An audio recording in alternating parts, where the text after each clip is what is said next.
At the start of the 24-25 season, Antony's performance was nothing short of disappointing. In 8 Premier League matches, he failed to offer a single goal contribution. The situation was even bleaker in the Europa League, where in 4 games, he did not register any goal support. His only mark in 14 appearances for Man United came as 1 lone goal in an EFL Cup match against Barnsley.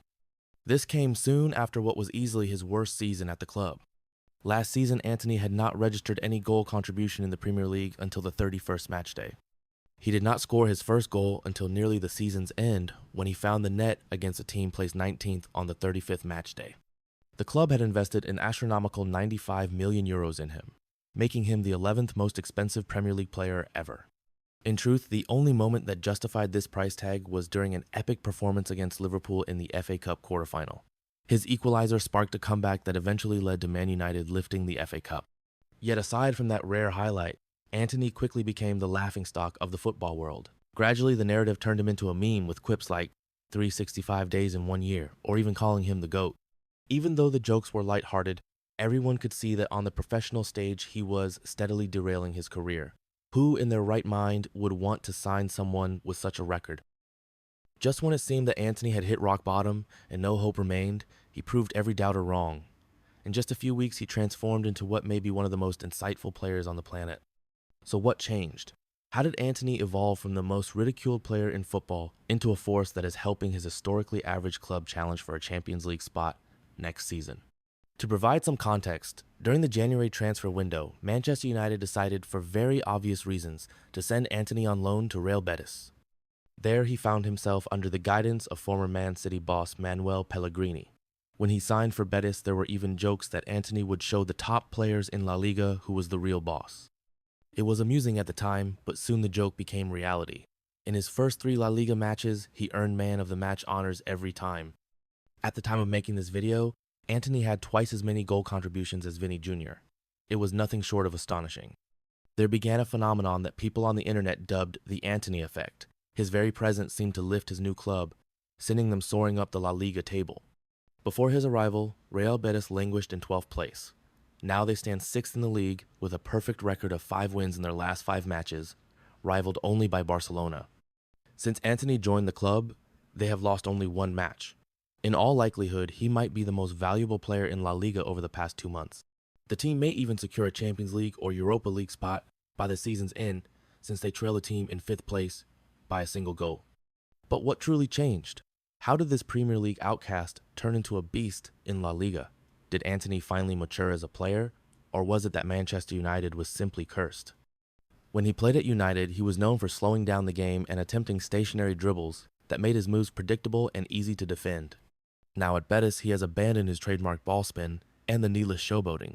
Instead, he focuses on being productive, moving the ball, and keeping things simple. Other than that subtle but significant adjustment, Antony remains the same winger we have always known, favoring his natural left foot. At United, that tendency sometimes cost him as he hesitated too long before switching the ball to his other foot.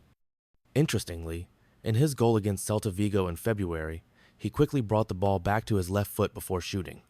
His persistent urge to cut in and create chances remains a constant theme, and was the same move he used to set up Isco for the first goal in a win against Getafe.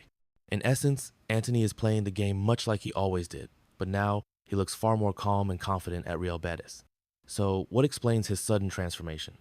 I have come to the conclusion that his success in Spain has little to do with a change in talent or Pellegrini's tactics.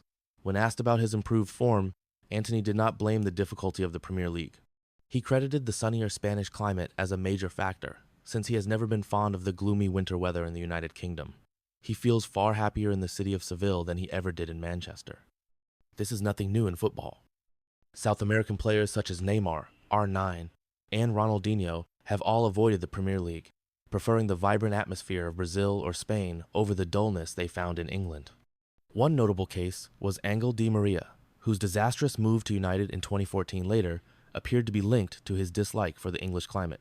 From a club perspective, understanding a player's need to adapt should be a top priority before making a transfer. This fact was never considered when Antony was pursued by Manchester United.